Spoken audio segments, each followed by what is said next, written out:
Good afternoon, and thank you everybody for joining us today for the webinar. My name is Dr. Sean Gamble, and I'll be moderating the webinar today for you. You'll learn more about myself and the speakers shortly, but first I wanted to introduce everyone to the concept of NRFit and briefly explain why I feel it's so important for us to consider implementing this new change at our facilities. NRFit, for those of you who do not know already, is a new type of medical small bore connector that was defined by the ISO 80369-6 and was designed to reduce the risk of misconnections of neuraxial products in the field of regional anesthesia. Misconnections, as you can imagine, are quite dangerous in the medical field and can sometimes lead to even fatal outcomes. Because facilities and various departments all use the same Luer connectors, you can see how this can become dangerous. And administering the wrong medication into the wrong tubing or connection has happened in the past, and it's still happening today. NRFit is meant to create its own connector for neuraxial and regional anesthesia connections. So what is NRFit? Well, NRFit are connectors that are actually 20% smaller and 3 millimeters longer than a standard Luer lock. Therefore, it is 100% impossible to connect the inappropriate syringe to the inappropriate hub. And so this prevents, is what it sounds like, the inability to accidentally connect IV tubing, for example, to a neuraxial connector if the two are not compatible. There is also a yellow color coding system associated with NRFit, so it provides for easy recognition by staff, especially on the fly, or with busy schedules, and this bright yellow coloration helps prevent misidentification of medications or syringes that would otherwise be connected to the wrong system. Now, what is the ISO? It's the International Organization for Standardization, and it introduced this ruling of 80369 back in 2016 to standardize connector use for common procedures and to move away from the Luer connector as a standard interface for different devices to reduce the risk of misconnection resulting in serious injury or death. And so as you can see, they've basically looked at making it mandatory, or at least the best recommendation from a patient safety standpoint, to change the connection size between all of these different systems and areas to prevent accidental misconnection. For example, you may have heard about the enteral and gastric application NFit. NFit was designed and mandated to prevent the misconnection of gastric feeds, for example, to an intravenous connection, which has happened. Now, advocates in California got legislation passed in 2008 that would have mandated that feeding tubes no longer be compatible with tubes that go into the skin or veins by 2011. Ultimately, they were also successful to legislate and to mandate in 2017 when they got the Bill 444 passed, which also eliminated the use of a universal connector for epidurals and neuraxial medication delivery.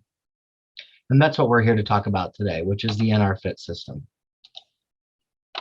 So now that you've learned a little bit more about the importance of NRFit and what the NRFit connector is, what happens next? Well, stay tuned to the webinar as we're about to review and meet a couple of gentlemen from across the pond that have actually converted their entire hospitalization systems. And they're here to tell us a little bit about how they did that, some of the pitfalls that they discovered, and give us some tips about how to proceed in our own systems here in the United States. And how can PAJUNK help us do this? Well, we're currently in the state of exploring this conversion ourselves here at my hospital facility, and PAJUNK's been, very helpful and supportive in doing that. They help us set up meetings with the appropriate individuals that need to be present to discuss the appropriate conversion, and they're also currently helping us develop cross-reference lists, which identifies all of the products that you may or may not think of that need to be available in an NRFit connector in order for a seamless transition.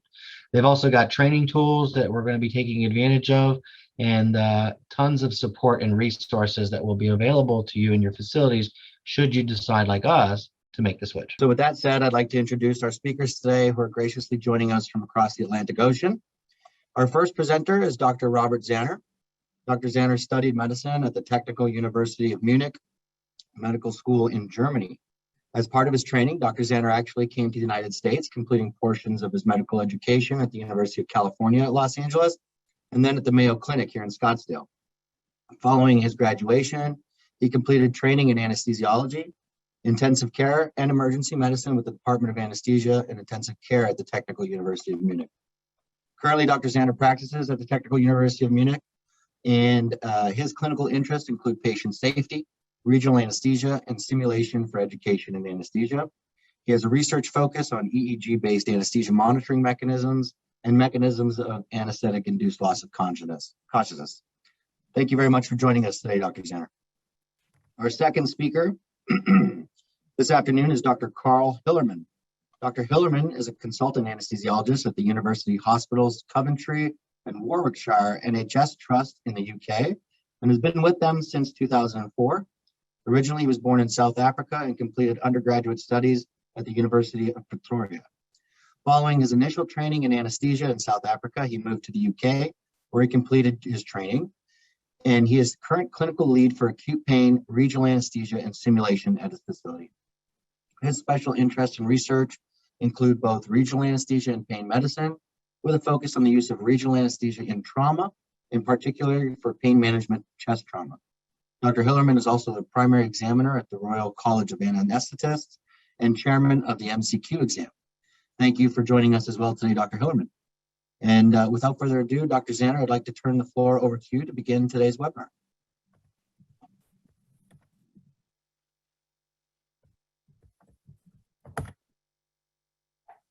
Okay, thanks for the introduction, Dr. Gamble. Hello and greetings to everyone from Germany. The sun has already set here, but I hope you enjoy a beautiful afternoon in the States. Now, before I go into detail about our transition process, let me give you some relevant background information about our hospital, about our department, about our infrastructure. Our hospital is actually really old. It has been around for quite some time. It was founded in 1834 as an institution for the poor and the ill.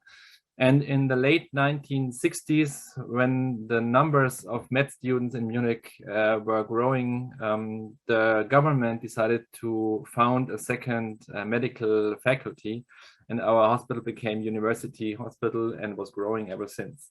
Today, we have around 1,200 beds. And you can find all surgical and medical specialties with the exemption of cardiac surgery, which is located at the Technical University Heart Center nearby. Our department is the largest department of our university hospital. We have more than 180 anesthetists and provide more than 40,000 anesthetic procedures per year. We have a focus on peripheral regional anesthesia in all kinds of trauma and orthopedic surgery, as well as in vascular surgery. And as our hospital has a cancer focus, we also have a lot of big cancer operations to all the specialties. And so we also focus on the central regional anesthesia and of course for labor. We provide a post-op pain service 24/7 for our patients. Now, this is a little map of our campus, which shows you also one of our big difficulties in planning and organizing things. Our hospital complex consists of a lot of different buildings which have been interconnected over the years. And if you want to change something, you just cannot tear down the old buildings because most of them are preserved as a monument. And so you really have a hard time. In former years, usually all the specialties, they all had their own operation theaters, their own post-operative recovery units, their own infrastructure. And during the last 20 years, there was an enormous effort undertaken to centralize all the operation of the surgical business. So today, we have three main operation centers. And the GENOP department just close by to one of the centers. When it comes to our supply infrastructure, we have one main storage site where all the consumables are stored in large quantities. From there, all the anesthesia and OR related things go to two other smaller sites that are just located at the OR centers. And from there, we get our replacements to the OR. Now, this is just a storage cabinet that we have in our preparation rooms. All the articles stored there have their own sign with a barcode, and 3 to 4 times a day we have service assistants. They go through all these cupboards and refill all the things that have been taken out and scan the barcode. So there's an automatic order to the main storage site to refill the smaller storage sites. Now let's go to the transition process. So the first time we heard about NRFit was in the last quarter of 2018, when our PAJUNK sales representative came to us and told us that all the regional portfolio of PAJUNK was now available also with the new NRFit connector. So we didn't know much about NRFit and got a little bit into detail. What is the background? And we thought, well, it should be a good idea to make a transition to NRFit, because it's a huge opportunity to increase patient safety. And since everything was put down in an EU and ISO directive, probably it will become mandatory at some point. And we wanted to avoid a run when there would be a deadline when you have to transfer. So we wanted to be one of the first institutions to do this and have our time to plan properly. So at that time, there was not much experience with NRFit in Germany. There were a few small hospitals that had converted, but nothing of our size. And we had the luck that we got a little bit input from a large hospital in Austria. So we started planning with a little bit of information just after the Christmas holidays in 2019. And we started with setting up a project group. The project group consisted of members of the purchase department, also of the anesthesia nursing staff and anesthetists. We planned to do the conversion within about 4 to 6 months. And then we looked for a good time point in this time scale where we could do the transition. But I will come back to that later. So the first step was to identify all the relevant products that we had in our hospital. So we did a database research, and we found, of course, the regional anesthesia products. On the one hand, our sets for peripheral and central regional anesthesia. Just a little explanation. We use sterile base sets in our hospital, which has they have all the necessary materials like sterile drapes, sterile swabs, syringes, everything for local anesthesia, sterile ultrasound cover. And then on top, we put the next set according to what we want to do, like a peridural catheter, epidural catheter, or central venous line, regional catheter, whatever. Then next we had the material for the PCA equipment, and of course consumables like syringes, caps, and so on.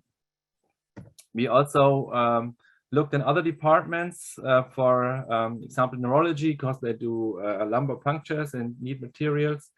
Oncology I put in brackets because at the planning phase we just forgot about them. We contacted them later. And we also contacted the neurosurgeons because they had materials for the external ventricular drainage, which could be converted to NRFit.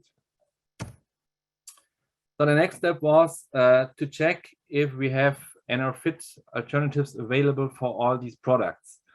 And for the regional anesthesia sets, which we already had from PAJUNK before, this was no problem. This was a matter of a couple of emails. They knew exactly how many sets we used per year, and so this was no problem. The patient-controlled anesthesia equipment came from another supplier, but they also said time frame 4 to 6 months is enough, so they could provide us with enough tubings and cassettes and stuff.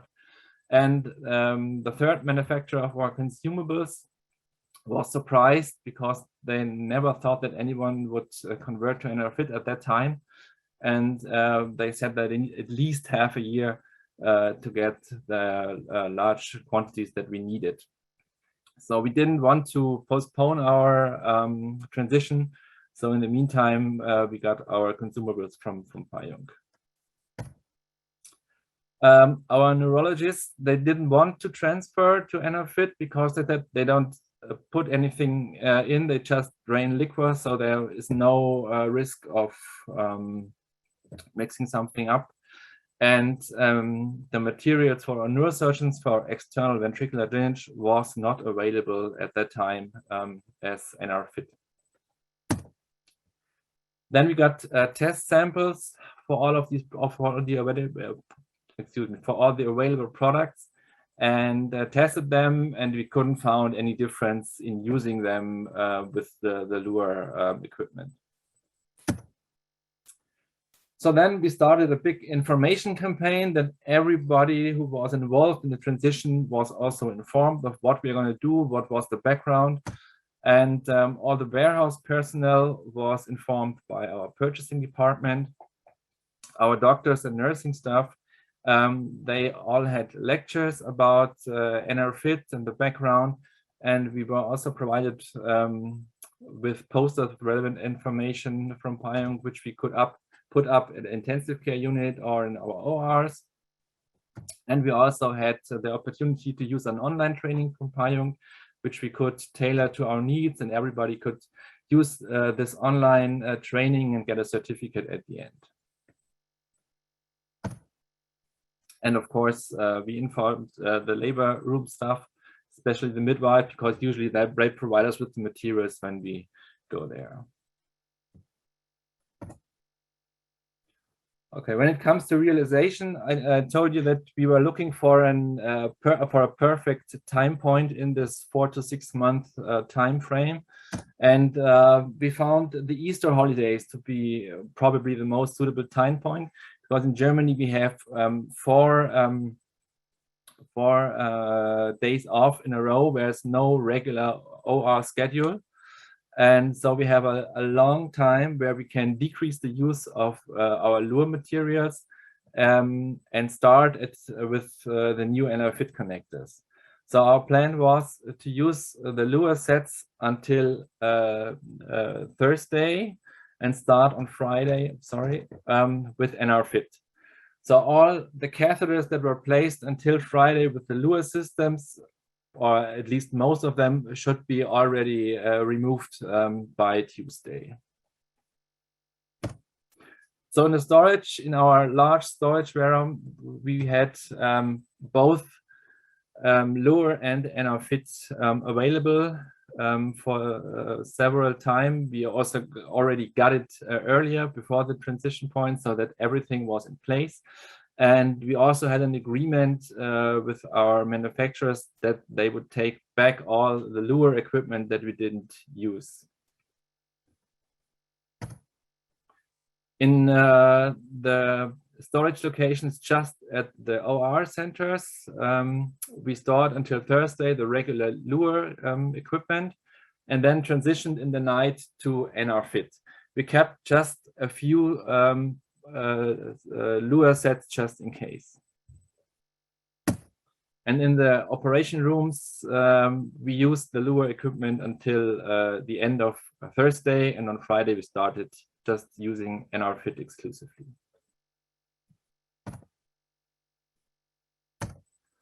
So our experience during the transition on the weekend or on the Easter holidays, we didn't have any major problems. We had our PAJUNK sales rep on call, so if there would be any problems, that we had a backup and get stuff if we needed something, but there were no major problems. During the first weeks, we found out that more information was needed. We didn't reach all our staff. Some of them were on holiday or rotated somewhere else. So we did some more information.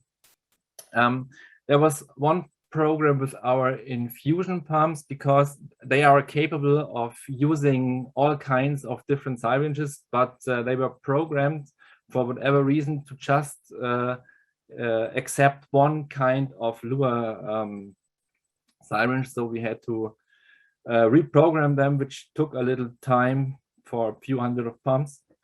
And the supply of our PCA pump tubing was not sufficient. So we had a short period of a few days where we had to use the infusion pumps instead. Then after a while, everything went fine. But after a few months, we found out that we forgot something. And that was when we had to perform our first blood patch.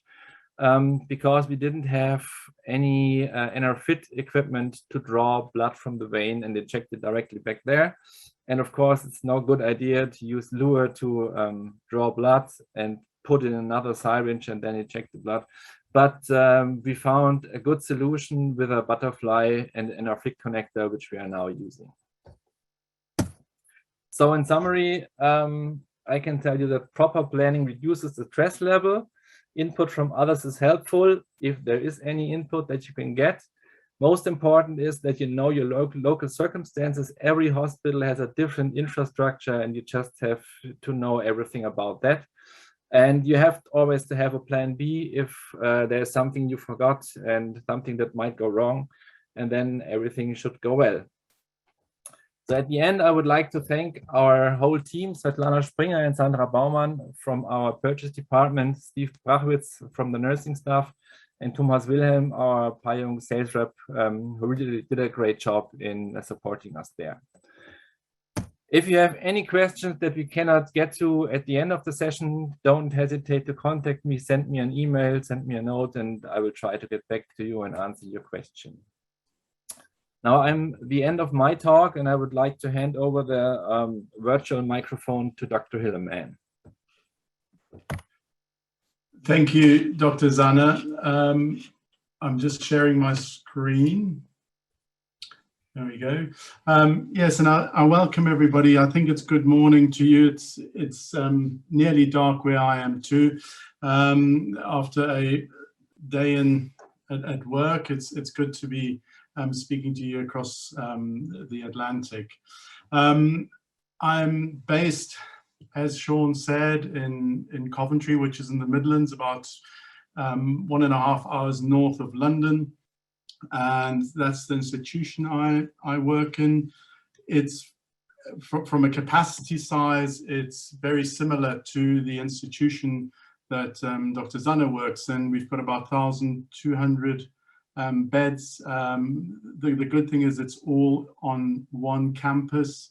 There are 23 operating theatres in one suite, and then we've got a day case unit with another 5 theatres. And and we are a local major trauma centre. Coventry, just some background, Coventry is actually the city of culture for the UK. This year, it was supposed to be last, but because of pandemic, it was referred, and there's just a collage of pictures of the city that I work in. So NRFit in our institution. So Dr. Zanner has gone through sort of the process of how it goes. I'll just give a short overview of how it went in our hospital. And I'll start off with what our drivers for change were. And we had a NPSA alert, which is a National Patient Safety Alert, in 2017, recommending that we all transition to NRFit from Luer connectors. This has been a long time in the running, and because of some problems in hematology with intrathecal injections, some never events, and some catastrophic never events which occurred there, and also in anesthesia. So the history is there had been a previous attempt to move from Luer lock, sort of 10, 15 years prior to this, but the success of that wasn't very good, and it was stalled until NRFit came along. So in the way in the UK it works is the NHS, most of the hospitals are NHS hospitals, and a lot of these things are controlled centrally. So we had to, in the next few years, change to NRFit. We also have a surveillance of never events, and just after this patient safety alert came out, there was a wrong route drug administration. It was a local anesthetic infusion device was connected to an IV giving set. So, and that led to a series of things, and one of the things was that we had to, that we decided to change to NRFit. Now, unlike Dr. Zanner, our strategy was slightly different, and it was because we were one of the first to take up NRFit. We couldn't do it all in one, so it was more a once the product becomes available, we will introduce it. So in 2018, we were able to convert the first, and there was the spinal needles, and so that was the first big change that we made. And what surprised me was how many areas actually use spinal needles, from surgery, neurosurgery, medicine, radiology, pediatrics, all of them use spinal needles. And as a trust, as a hospital administration, we decided that we would change all of the spinal needles, because procurement is done centrally to one central store. And if we would have different spinal needles, that would just cause more problems. So we embarked on this change in all areas. And one of the big barriers for change was individual needle preferences, especially from some of the surgical groups. Neurosurgery springs to mind, where each surgeon has their special needle, and it took some time and some persuasion to convince them that the needle itself hadn't changed, it was just the hub that had changed. And so, but with some time, similar to, we also had some online material which we use for education purposes. We had roadshows in all the areas to make sure that everybody was aware of what was happening, and a little coalition of helpers from procurement, and brought some individuals from the different areas to sort of push the change in their areas. And then we had some great help from the PAJUNK UK team, who visited us regularly and visited all the areas to help with the conversion. So the implementation process was also done on a single day. So we introduced, so Luer lock, this is now for spinals, stopped on the Sunday, and on the Monday morning, we went over to the NRFit. One of the big things that helped us, because storage in our theatres is problematic, there was some concern about all the new types of syringes and so on, and where would we put them. And one of the things that we came up with are these regional anesthesia trolleys, where you can see on the photo on the right hand side, there's 4 drawers with needles in the first 2 drawers, and then the syringes, and then we've got the packs for sterile procedures in the bottom drawer. And this was a great help, because we did manage to have all the equipment for regional anesthesia in one place, in one trolley.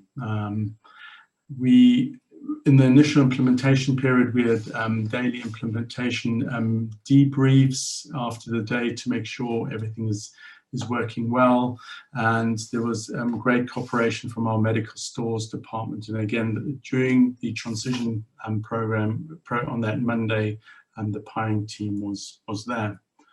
So here's a sort of a time frame of our transition that we had. So as you're aware, at the beginning of it, I said it came out in November 2017, and we had our critical incident or never event 6 months later. And then we had a root cause analysis, and the recommendation was to convert to NRFit.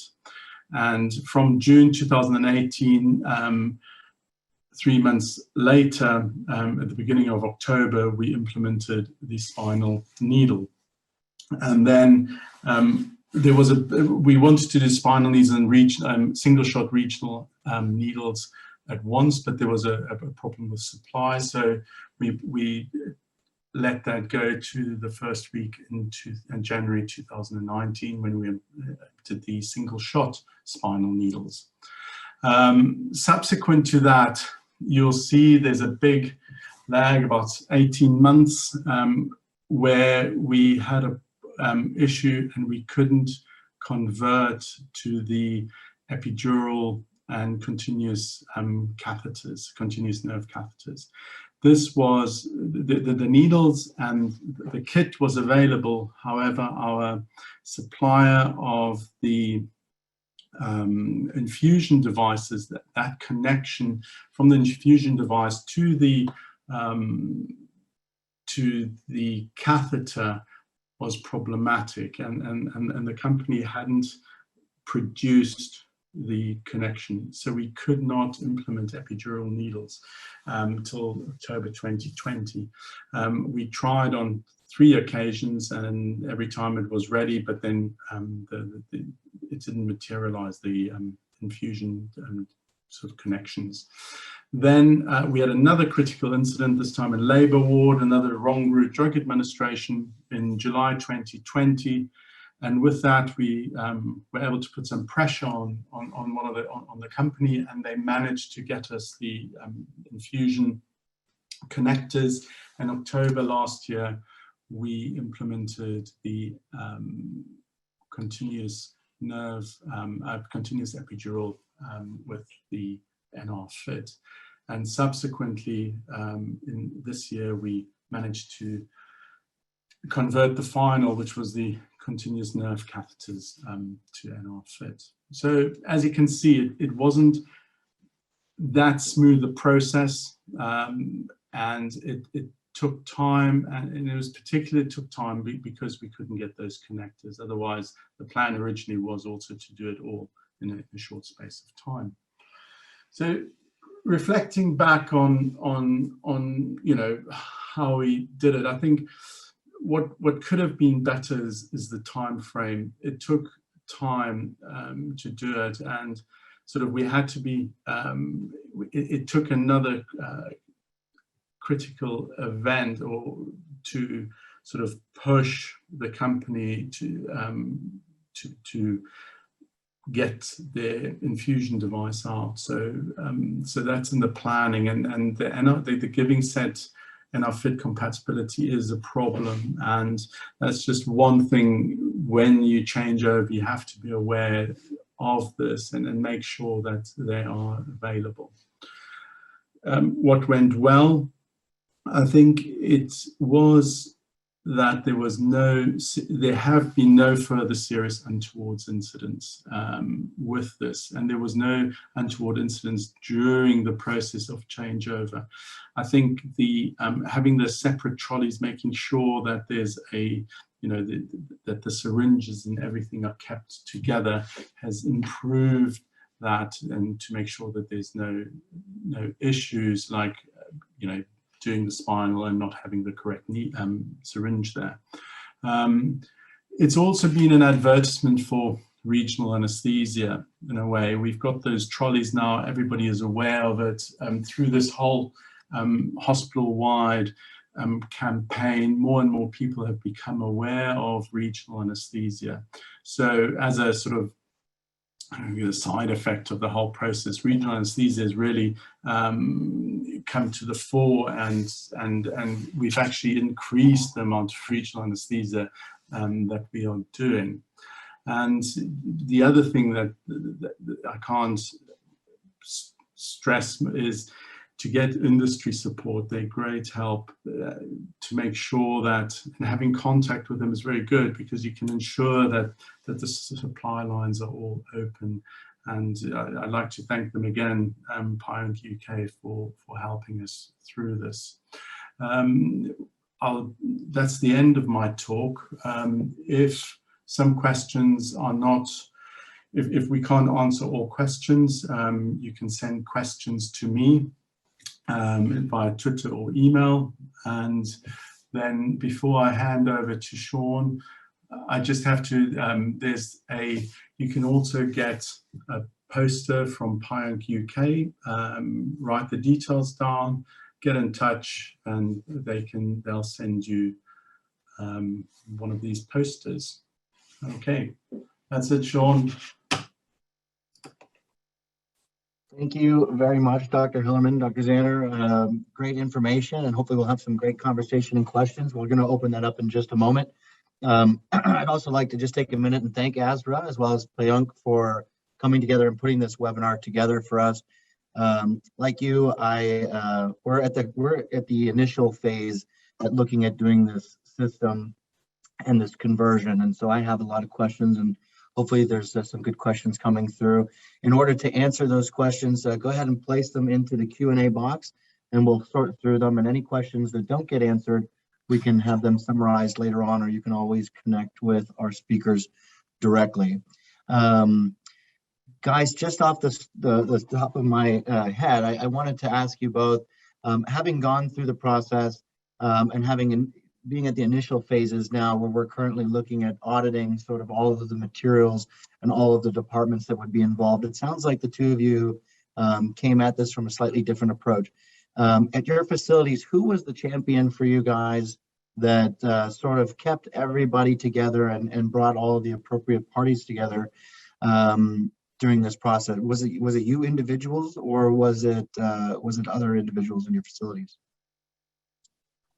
If I may start, I think in our project group, especially the members of the purchase department had the biggest part, because they had all the overview over the materials. They did database searches and get us all the reference numbers and stuff. So it was really easy to look after NRFit replacements. And they also had the contact with the industry, and they got input from us from the clinical point of view.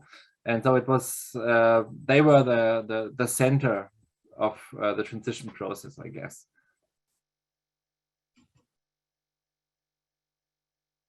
Yeah, it was very similar with us. We, because it was an anesthesia-related never event that occurred, it sort of fell on the anesthetic department, and being the lead for regional anesthesia, it sort of fell on me to start the process off.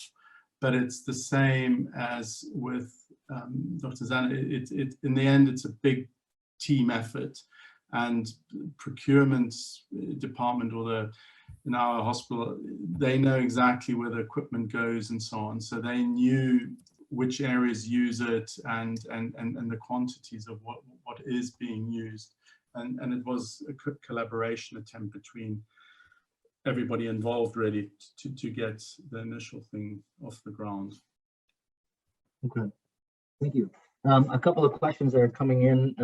One of them is from Logan Pearson, who's actually one of our pharmacists here. Logan, I'm going to go ahead and read your question word for word. Hello, from a pharmacy perspective, with epidural injection preparation, was there significant issues with having a separate stock for compounding these epidural injections, such as separate syringes, needles, adapters for compounding from multiple vials in the clean room? In other words, in our facility, everything is prepared in the pharmacy for us. The CAD pumps are filled in a sterile hood. So I think that that's where they're asking sort of logistically how that worked for you all. So I may start again. We have a different approach. We do not get our medications pre-filled from the pharmacy.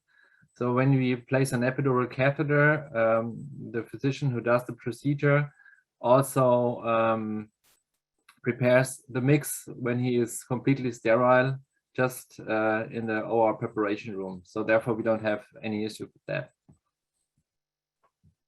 Do you run your, sorry to second question, do you run then a syringe infusion on like an Alaris pump or some other model of pump that you fill yourself, you verify the concentration? Do you have somebody else, confirm the concentration before you do all that? We do it all ourselves, all by ourselves. So one person verifying, one person mixing, one person, okay. Yeah, so with us, it's slightly different. Pharmacy doesn't fill the local anesthetic device cartridges for the CAD Solus pump. It comes in, it's sourced from outside. So we buy a finished product, which we then slot into the pump.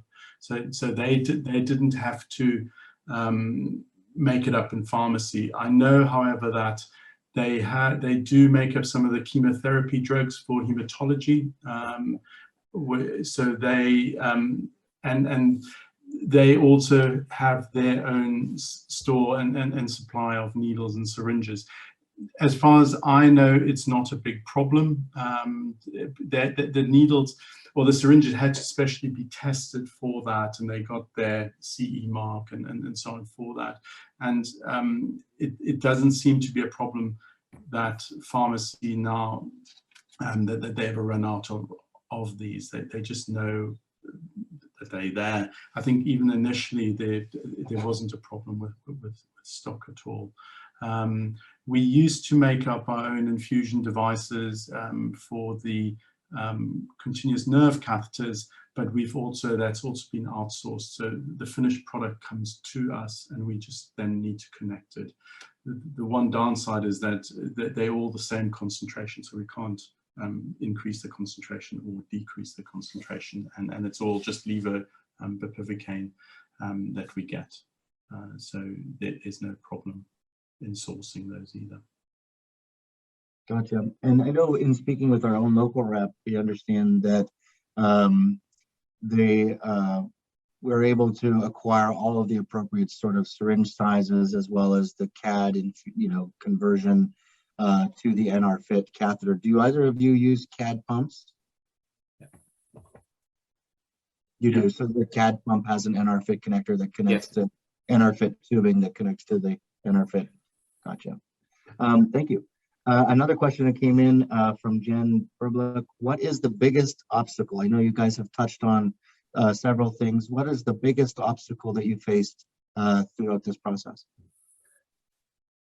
Well, I guess since we didn't have real problems in getting all the materials, it is just with every other conversion, when you introduce something new, people are skeptic in the beginning. Why do we have to change? We had some good old stuff which was running over years, and in our hospital we didn't have or encounter any never events like Dr. Hillermann did, and so there's always skepticism. So it takes some time to get all the people convinced that the conversion is necessary, and especially it is something good. So this was for us, as with all changes in material, the biggest obstacle. Thank you. Yeah, I think from our side, we had the same issue of change, even though we had never events. Individuals don't like change at all, and it does take a lot of convincing. And it, if you had secret stashes of the Luer needles because they are, they're the only needles that work, but we managed to convince everybody, and we had continuous audits to try and find out if there's any others, and the uptake was good, and now the whole trust or hospitals is using it. For us, the biggest obstacle was that we had the issue with the connectors, and we couldn't implement it. And I think that was part of the problem of being an early converter to NRFit, that we had the needle supply, we had the catheters, everything was there, but we didn't have the connectors. And there was, you know, there was some where we could have like a Luer to non-Luer connector. We could have put that in, but we decided from a patient safety aspect that we wouldn't do that, because that just brings another layer of potential issue into the equation. So we just waited till they became available. Gotcha. To add on to that, was it your facilities that worked with your suppliers, and did PAJUNK, I guess, supported the process of identifying where hubs and such needed to be transitioned? How did that process sort of work out? Okay, I can start. So, I mean, it was, I mean, we went to PAJUNK initially because of the Never event to start the process off, and so that was that, and then they provided the materials, all the different types of needles. They came with loads of briefcases to show all the parties the needles they have, etc., etc. And it was mainly trying to reassure that the change, what the change involves. But it was mainly the committee that were formed to deal with this, that had to go to the individual specialities to help push the process forward. Gotcha. Thank you. Okay. With us, it was the other way around. So PAJUNK came to us because we already had our Luer packs for regional anesthesia from them. And they just told us, as I said in my talk, about the availability of NRFit materials. And so we got into this whole process. Gotcha. Thank you. Another question that just came in through, it looks like the chat box. Gentlemen, how did you address off-label use of anesthesia spinal needles and the shift to NRFit connectors? Did you experience pushback? I think I've probably answered. We did experience pushback from, especially, it was mainly radiology. They use it for injecting into joints, etc., because they felt that's what they just used. They liked the needle. And also from neurosurgery, when they introduced, and neurology for their monitoring of central CSF pressures with manometers. So that was probably where we had the biggest pushback initially, was there, because they felt that it wasn't a necessary change because they don't inject anything. But we had the support of our institution that it wasn't a good idea to have two different types of spinal needles at the hospital, and that would potentially lead to more patient safety problems. Yeah, well, I don't really know about off-label use of other departments in our hospital, so that they would use spinal needles for anything they shouldn't do it. As I said, our neurologists still don't want to go or change to NRFit because they don't inject into the spinal room, so they still use the Luer ones. But I think at latest, when there will be a deadline to convert, they will convert too. Yeah, that's actually, I'm glad that you guys both brought that up, because you know, I was originally wondering, for, you know, other than the obvious, the never events, what was the motivating factor? And, you know, here in the United States, at least, there hasn't been a none of the hospitals, the big hospitals, are really in this under a centralized, organized body from a mandatory standpoint. In California, actually, in 2017, they did enact some laws that are directed towards transitioning both neuraxial access as well as enteral access to a different connector from Luer lock. And so, you know, obviously there's that driving force. For me, in my facility, we've had some very close calls, connections of IV PCA to epidural or vice versa. And those I've seen a few of those in the short time that I've been here. Are you folks aware of the actual incidents of these events that spurred the lawmakers to bring these changes about, like in your countries or in California?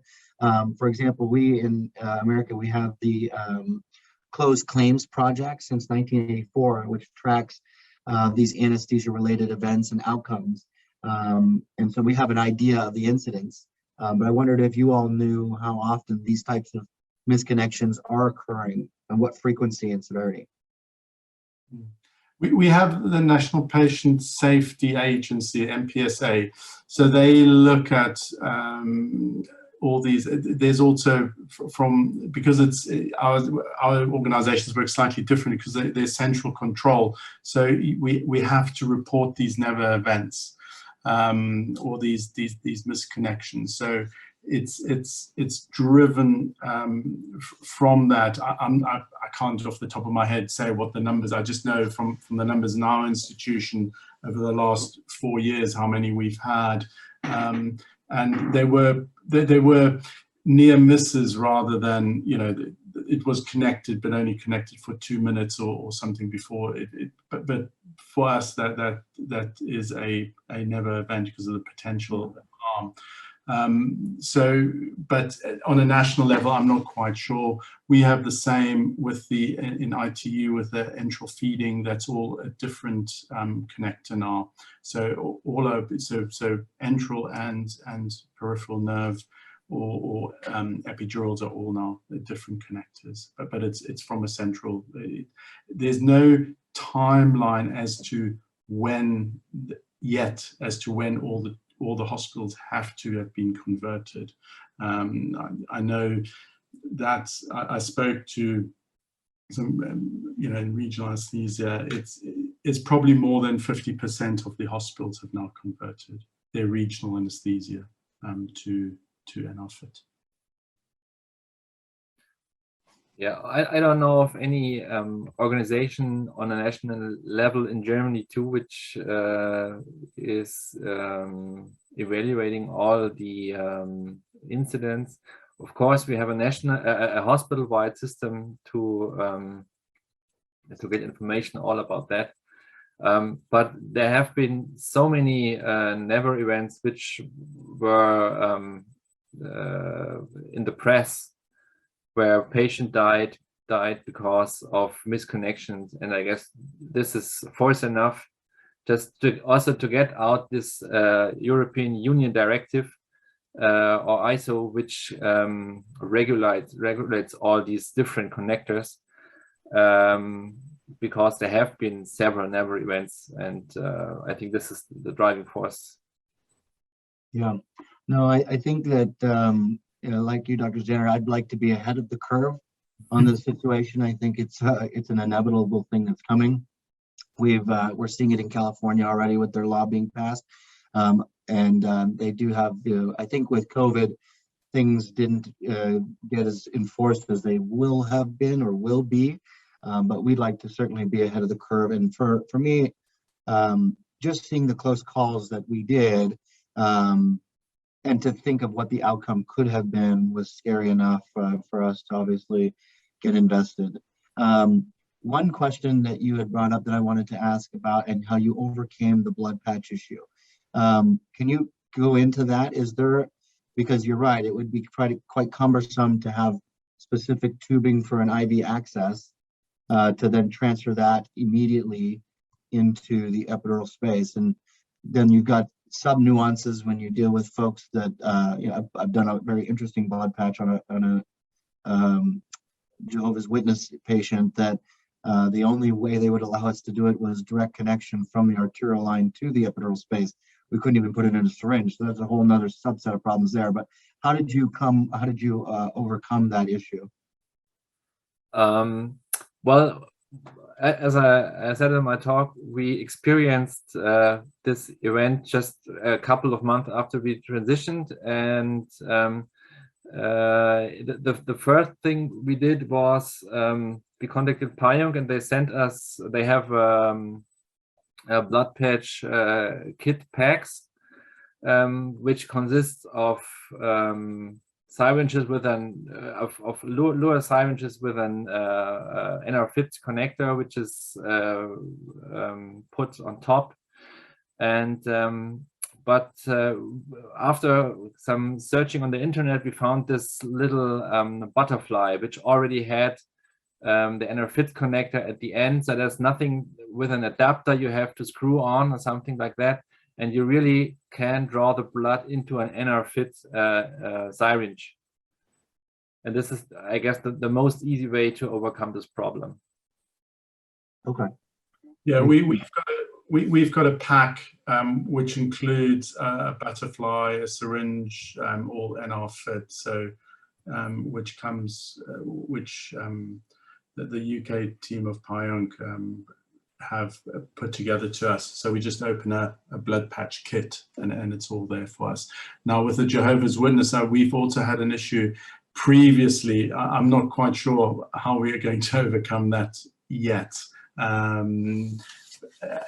because you'll need a connector of some sorts between there or something. It makes it a lot more tricky, but we haven't. I think moving forward, I'd try neostigmine. I think what you alluded to earlier about being ahead of the curve, I think in retrospect, being sort of your arm being twisted to do it is not the best. It's never nice to be told you have to do something. It's always better to be told.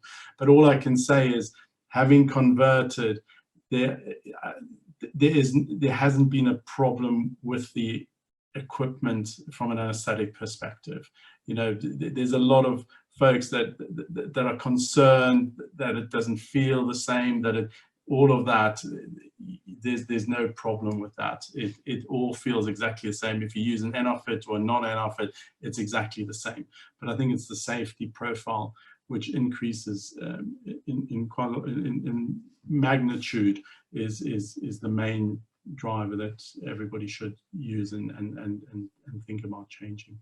I think it's important that you touched on that, because it was one of some concerns that some of the physicians had, that well, you know, I'm used to this needle, I'm used to this epidural kit.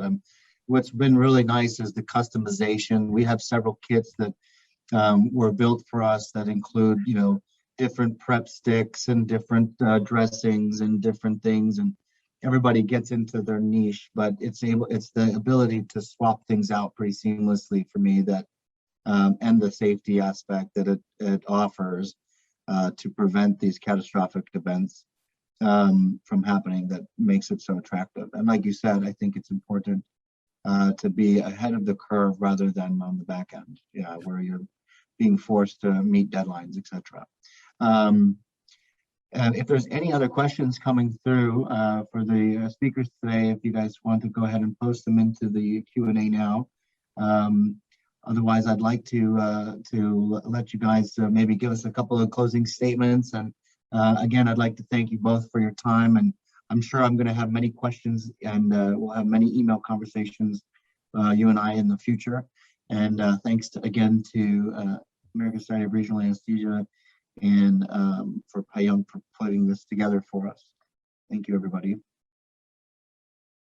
Well, thank you, Dr. Gamble. Just as a closing remark, I just can encourage everyone to do the transition, to plan it properly. As Dr. Hillerman already said, there is no difference in the feel from Luer material to NRFit material. Of course, in the beginning, you have the usual problem with any transition, but I guess if now I had to switch back to Luer packs, I would look like, what is it? It's different now, and I'm also already used to NRFit. And this is a little process which you have to go through, but if you plan properly, I think you do a lot for your patient safety.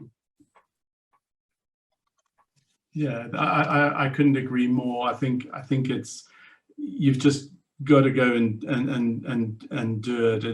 It's I couldn't now think of anything anything that would make me go back to Luer. It just feels right now that, you know, the syringes are yellow, everything's different, and you just get I think it's doing the patient safety aspect a great service to change.